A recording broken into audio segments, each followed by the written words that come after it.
Good morning, my amazing people. It's another beautiful Thursday morning. I hope your business, I hope, I believe your business has been a great success this week. I hope this week has been a very productive one.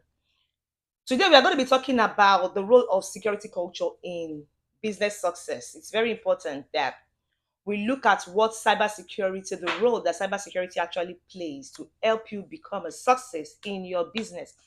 I have seen too many people ask me the question about how cybersecurity is usually seen only as a technical issue. When we talk about cybersecurity, everyone thinks about the firewalls, they think about the patches, they think about the software updates, the passwords. But the truth is that your business is always the strongest, or it has what is called the strongest defense when you are not only thinking in terms of your technology. When we are talking about cybersecurity, I like to think of cybersecurity in three forms: your people, your processes, as well as the technology.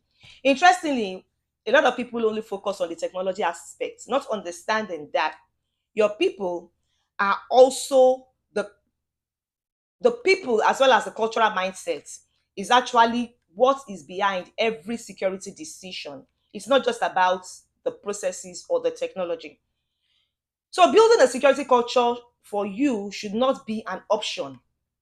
It should be something or a focus that should be essential to not only your ongoing success or but also the resilience that you are going to be forming for your business. So today, I want us to explore how you can create a security first culture and use it to transform not just your defenses but your entire business.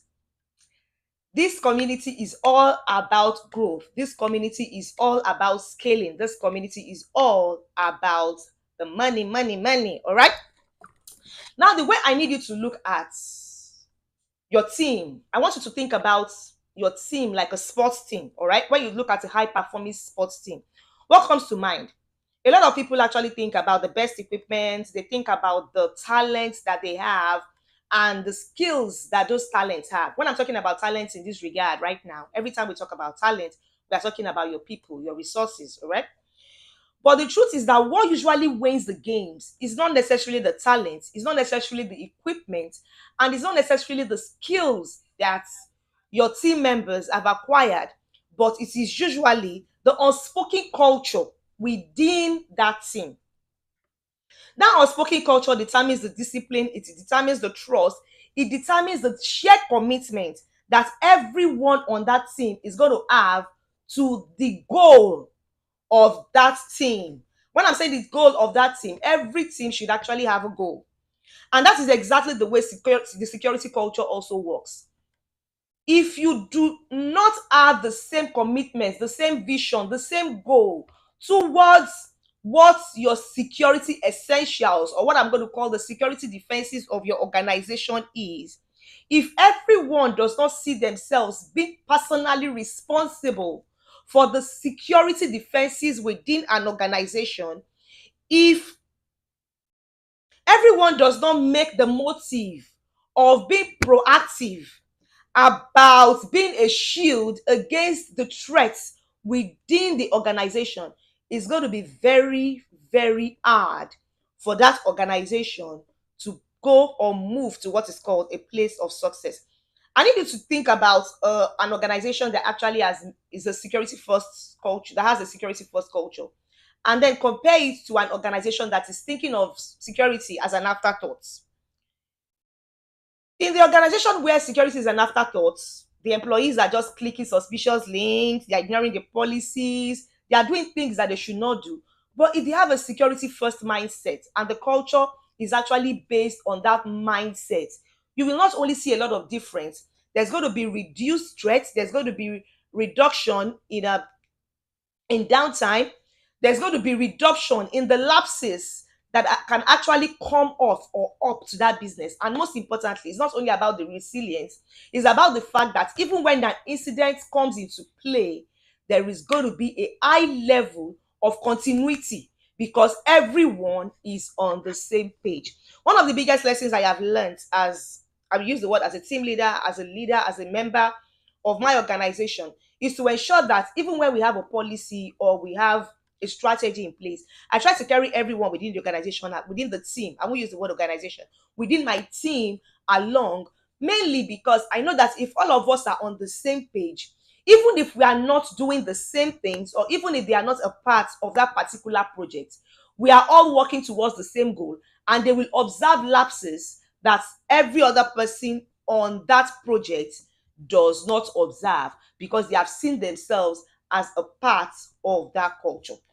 So let us look at some of the things that I want you to understand in order to be able to use cybersecurity as a culture first mindset, so that it can enable you to elevate your business to a place of success. The first thing I want you to think about is the fact that always think about cybersecurity as everybody's job. One of the biggest challenges I have discovered with a lot of the organizations that we work with, the clients that we work with, is the fact that most of the people on in the organization always see cybersecurity as the responsibility of the IT team. Interestingly, a lot of times, even as executives, they usually think, oh, but we hired people for the IT portion of the job. We hired consultants. We brought in a CISO. We brought in a VCISO. No, security is everyone's responsibility. Awareness as well as empowerment across all roles will help you to create your first successful line of defense. If even the cleaners, the janitors, if they have a good understanding of what cybersecurity awareness is, they know that if they see someone coming in without a badge, it is their responsibility to alert either the gatekeeper or anyone that is by the gates to be like, no, this is going wrong. If they see documentation on the floor that should be kept safe, they know they are either going to shred it or put it in a safe. That is why security should be everyone's responsibility. Number two, leadership always sets the tone. Another challenge that we always have across is because executives and managers, they don't visibly champion security initiatives and lead by example. You yourselves, as the leaders, the people that are the executives, the founder, you should be the ones to be ahead when it comes to championing security initiatives. If you have a clean desk policy and everyone sees and observes that my boss is always keeping his desk clean when people are coming in, or even before he leaves the desk, everyone will certainly make it a responsibility. I remember when I had my very first job, my MD at that time used to joke and tell us at that point in time that we should not leave the keys in the keyhole at the door, and most of us usually used to forget to do that. So one of the things that he learned to do was that if you left your keys in the keyhole, he would actually lock you up in your office, until you're about to come out. That is when you're going to realize you have been locked in. So all of us always waited on him to make the same mistake, and then we would go lock the keyhole, lock the door. But the reason I'm giving you this example is because I need you to understand the fact that he became the one that was championing that cause and ensuring that he never left his keys in the keyhole at any point in time. So anyone, because he did not want to be locked into his office, because we realized that he was teaching us a lesson, we all started to follow that example because he was doing exactly the same thing. Number three is continuous learning as well as communication. Another thing I have discovered that is always a lapse with most organizations is what is called the communication flow. IT is not telling the marketing department what is going on, and then when they bring in a new vendor, then the project management office is there are lapses at the end of the day because there is no communication flow. Or most importantly, it's not always about just the communication flow. It's about the fact that people believe in one-time assessments, they believe in one-time learning. Oh, but we already did a security awareness lecture last week, not forgetting that it's supposed to be continuous learning. That is why you need what is called regular trainings, you need updates, you need dialogues that will keep security at the top of your mind, at the top of your brains, without creating what is called a burnout. Without anyone feeling like, oh, I'm overwhelmed. you need to ensure that communication is key, and at the same time, there is time for continuous learning. Then the one I love the most is for you as a leader to ensure that you reward positive behavior. Make it a point of duty to recognize the employees who are following best practices, who are encouraging adoption, and who are making security part of their daily routine. Whether we love it or not, people love to be motivated. People love to be appreciated. So if you are just giving like what is called, I remember one of the things that we did for one of our clients was what is called the brag week. Anyone who was the best at keeping the security policies within the organization, we always gave them a shout out on the company board every week, and we called it the brag. Everyone wanted to be a part of it, and so they ensured that they kept being the best when it came to security policies, because everyone wanted to see themselves on that hall of fame. Now, the fifth thing I want you to learn is that you need to integrate security into your business processes. I've seen so many instances where people are not integrating security into their business processes. But the sincere truth is that if you want to see the money, there's a difference between the making the money and seeing the money. If you want to see the money, ensure that you embed security behaviors into not only your workflows, but also you start treating security as something that is not a burden. A lot of organizations treat security as a burden when they should actually be creating it as a growth tool. Please treat treat cybersecurity as a growth tool. I need it starts from the mindset. I need you to start seeing it as a growth tool instead of seeing it as a cost center. Now, the most important one, I want you to measure and adapt.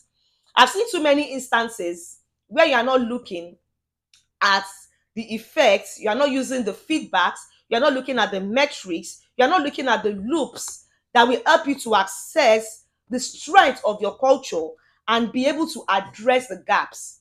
Now, if you are measuring and adapting, you're actually putting yourself into a place where you're using metrics, you're attaching your metrics to your business outcomes.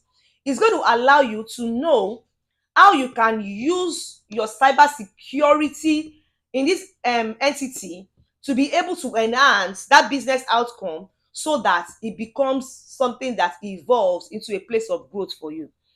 Interestingly, if you're also looking at the metrics, it's going to allow you to be able to address the gaps continually.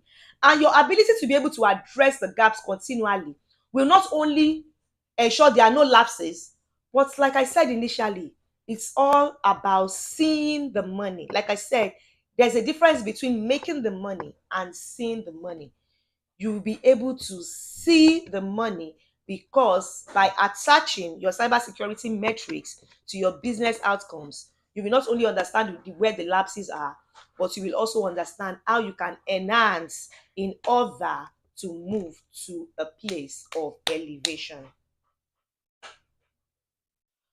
When we are talking about using cybersecurity culture, I'm going to use the word cybersecurity culture at this point in time because we're talking about the people, not only the processes right now. I'm talking also about the people. When we are talking about having a very strong cybersecurity culture, one of the things that I won't say one, there are several things that it does for you. It helps you to reduce the risk, it helps you to improve your incident response, and it also helps you to build what is referred to as stakeholder trust. Stakeholder trust in this regard is about the vendors, the partners, the shareholders, everyone that is involved within that organization. And by doing that, you will move to what is called a place of business success because these factors are actually the key drivers of business success. Now, one of the interesting questions that I usually get when we are talking about using cybersecurity culture as a form of business growth so that you can move into what is called a place of business success is: what specific measurable indicators can we use to assess whether our current security culture is strong or if it needs targeted improvement efforts? So many people want to know if they are going to be improving on their if they're going to be working on improvement efforts, and what metrics or what indicators they should be using in order to be able to access what their current security culture looks like and how they can move it to a place where they can see success. Now, I'm going to give you five. Five. The first one is actually what is called the employee security awareness levels. How well do your staff members understand cybersecurity awareness? When I'm talking staff members right now, I'm talking contractors, I'm talking consultants, I'm talking regular full-time members, part-time employees, everyone, including executives, including the board, even those at the board level. You can actually measure this by simulation exercises when you are doing phishing tests. You can also do what is called the training completions. The training completion rates mostly will help you to be able to access the knowledge retention as well as their understanding of what they have learned in those security awareness exercises as well as trainings. Then what kind of behavior are they exhibiting? Those are the indicators that will determine the employee security awareness levels. Number two, the incident reporting rates. One of the biggest challenges I have discovered as a consultant is the fact that a lot of organizations do not have a reporting system when it comes to incidents reporting. How well are your staff members reporting incidents without being worried, without being scared? Now, if there is a very high rate of suspicious activity being reported, that is helping you understand the fact that your staff members, they are engaged and the training culture is actually working. When there is underreporting, it tells you that people are scared. It is revealing that there is what is referred to as apathy. People are either not concerned about what is going on, or but there's an animosity or worry about what happens to them if they report an incident. Most times when we are talking about an incident, it's not a breach. I think I keep emphasizing that an incident may not necessarily be a breach. If someone clicks on the wrong link, it is an incident. They should come without fear to report it. I made this mistake. If someone actually observes a phishing email that is suspicious, even when they are not sure that it is actually a phishing email, they should be able to report it with confidence without thinking about consequences. Those are the things that you should watch out for. If your incident reporting rate is low, you need to do something about your security culture, because there is a culture of fear as well as apathy. Number three, what are your policy compliance metrics saying? The ability of people to be able to track, I won't use the word track right now. The ability of your staff members to be able to adhere, I think the better word to use is adhere to security policies, when they actually know that everyone should actually be able to set up multi-factor authentication, their password hygiene, they are looking at the password complexities and they are keeping to it. Their device management policies, they're actually keeping to it. People remember what is being retained, they remember what your organizational policies are saying, and they are actually working with that. That is helping you understand that your staff members are moving to a place of culture where they understand what they are being told and taught. So you are going to use the policy compliance metrics as one of the indicators to find out. I'm going to use the word find out what your current security culture looks like. Now, number four, surveys. Surveys in this regard will be security related behavioral surveys. When you send out anonymous surveys to help you gauge what your employee attitudes are, what the perceived management support is saying, and what the confidence in the security practices are, that will also enable you understand what, I'm going to use the word their gauge. How well are they responding to the security culture. The most important one, number five, this is the one that I usually watch out for the most: the response time to security alerts. The response time to security alerts. I'm going to say it again: the response time to security alerts. When there is a faster, coordinated reaction in case of an incident, then you know that your staff members are at a place of good security culture, because they have not only mastered it, they understand it, and they have rehearsed it enough to be able to respond instantly. When everyone knows their roles, you need to understand that the only reason there is a response time that is fast and is active is because everyone does not only understands their roles, they have a good understanding of what their responsibilities are when an incident occurs. They have rehearsed it enough times. They've read it enough times. They have gone through the process enough times, and there's no animosity towards whatever you have put out. Whatever has been put out is helping you to move to a place of business success within your organization. Now, I want you to know that your business success is not just about the technology. No, it's not. It lives, it breathes within your security culture. So investing in your security culture also means that you are not only investing in your people, but also the future of your business. When your entire team moves with security awareness as a shared value, they are moving towards the same goal. You are unlocking what is referred to as a powerful competitive advantage. What do I need you to do today? I always give you assignments, right? So this is what I need you today. I want you to start. Take just 10 to 15 minutes and assess your current security culture. These are the things I need you to look out for. Number one, ask yourself, how engaged and informed are our people? Number two, as leaders, what message are we sending out? Then look at all that, begin the conversation, then start to invite the feedback. It's very important, like I said initially, especially for those that are on the front line. It's very important that you get the feedback from them. They are the ones working directly with the customers, they are the ones working directly with your clients. Most importantly, they are the ones at the place of what I would call fire. They are the ones receiving the fire on an everyday basis. They know what is right, they know what is wrong, they know what they hear, they know what they see. After you have learned all that, I want you to launch one very simple step. Do what is referred to as just one step that can elevate your organization.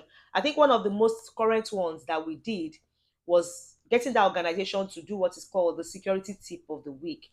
By getting them to do the security tip of the week, they were able to inform and remind, I'm going to use the word remind, their staff members about the security trainings, the security awareness culture that has been imbibed inside of them.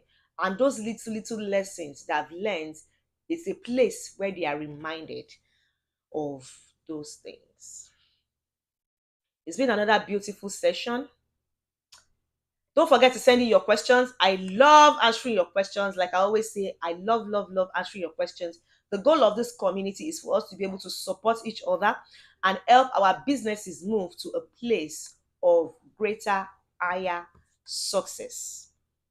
Until I see you again on Tuesday, thank you so much for joining me today. I appreciate you for joining. I'll see you again next week, Tuesday, 11:30 a.m. Don't forget to tune in. Have a beautiful, amazing, and wonderful weekend. Ensure that you work on securing your business this week. Have a beautiful, wonderful weekend.